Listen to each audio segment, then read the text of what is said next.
who you are at home. Who are you as a mother, as a wife? And I know you talk about the traditional gender roles, but I heard that you actually have an amazing love story. So can you tell us and the listeners about your love story?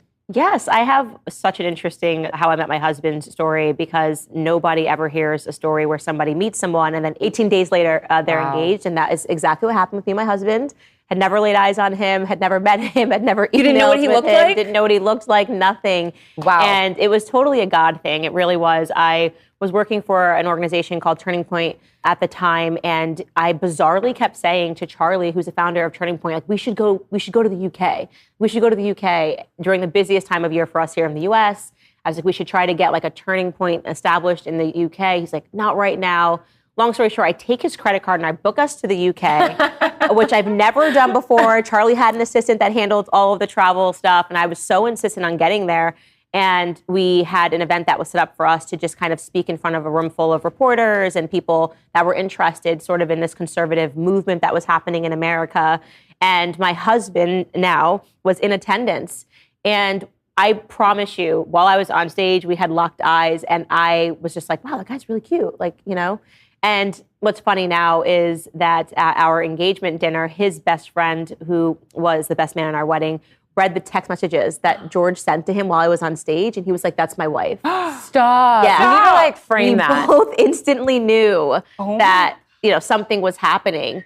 And 2 days later, there was a smaller dinner that was hosted, and it was my husband was unbeknownst to me, he was hosting the dinner. He had organized everything, and there was this huge lapse in communication. I had no idea the dinner was happening. I was instead 2 hours away from the dinner at Russell Brand's house doing his podcast. I love Russell Brand. Love him. He's great. Love him. Yeah, it was so great. So I'm doing his podcast, and we were having such a spirited debate on the podcast. At this time, he was really far left-leaning, but like, who cares? Like, it was fun, you know what I mean? Like, it's what you really want. It's people that can just come together and talk. Yeah. And so we ran like 3 hours on his podcast. And when I got out, my assistant was like, there's like 30 people waiting for you at a dinner that you're 3 hours late for. And I hate being late. I'm very punctual. And I was so anxious to learn about this dinner that I had no idea was being hosted because of a lapse in communication. So I showed up 3 hours late to this dinner. My husband had plied everyone with alcohol because he was like, I promise she's coming. Oh. I promise she's coming. So was like, it a party by the time you honor. got there? It was a party by the time I got there. I was humiliated. I went around and like personally apologized to every person because I was running late. And he sat me next to him, and he didn't say anything because he was so nervous. And yet the to-be best man in our wedding spoke to me the whole night, and all I could think was, this guy's my husband. Like, he's so cute. Wow, Like, so you felt that in that moment. And I describe it to people as something, that's why I can only correlate it to God and something spiritual happened, because I looked at his face and I knew him. Like, I just knew him. Like, it was like, Do you believe in reincarnation and that maybe you knew him in a past life? Maybe, and honestly, in this moment, it's the only thing that could possibly make sense just because turned Candace Owens into a spiritual one. Yeah. I was like, that was God. It was fully God. Looked at him, knew everything about him. Like, I had never felt more safe than looking at his face. You need to do me a favor and read the book Many Lives, Many Masters. Okay. You are going to be like, this is what happened. It's like, but it's true. I don't think it's a coincidence. You knew him before. I did. I knew him. And everyone thought it was so crazy. We got engaged 18 days later. We got engaged before we didn't have a first kiss. Nothing. He proposed, we didn't even have a date. I didn't know if he had a girlfriend. And you're supposed to be like a rational person. I'm supposed to be a rational what's person. going on? Listen, it's what everyone thinks. And I was completely irrational and never more rational in my life. He proposed to me like we had never even said, like, hey, do you have a girlfriend? Do you have a boyfriend? Nothing. And 18 days later, after talking on the phone on FaceTime, and every time I hung up, I was like, that's my husband. Like, and we were talking about obscure topics. We never betrayed this, like, oh, I love you or anything. Never said that. Mm-hmm. He calls me up on a flight. He was heading to South Africa for New Year's. And it was just literally 18 days after we met. And he's like, do you have a moment to FaceTime? I said, yep. He was getting onto the plane. And he's like, I have something to ask you. I love you. Do you want to spend the rest of my... Yes. And we had never said anything. Like, nothing. God. So he proposed to you over FaceTime. Over FaceTime on a plane. 18 days. British Airways flight from London to South Africa. And I said yes.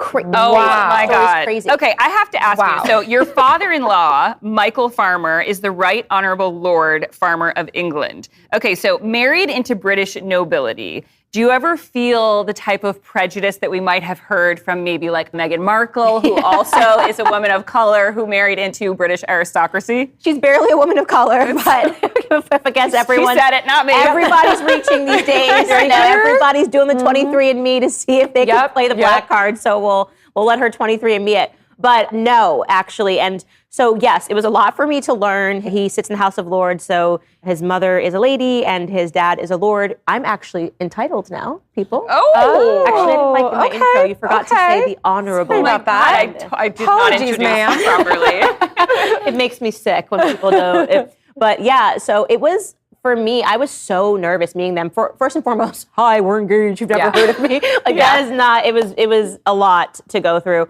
I was so nervous to meet them. And they were so kind, so loving. I mean, they're deeply committed, faithful Christians. Everything that his father does in the House of Lords is sort of dedicated to family policy and the Christian faith. And so I was just sort of in my head, am I going to know how to use the right knife, the right spoon? Mm-hmm.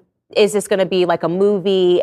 And it wasn't. They were so gracious and so embracing. And I had so much in common with his dad because his dad built his business career and is so successful, but he came from nothing. You know, he came from a family dynamic that was very similar to mine. So we were really able to connect on that, and being someone that's self-made. Yeah. And everything that comes with once you make it, people suddenly don't care anymore and they think that everything was so easy for you.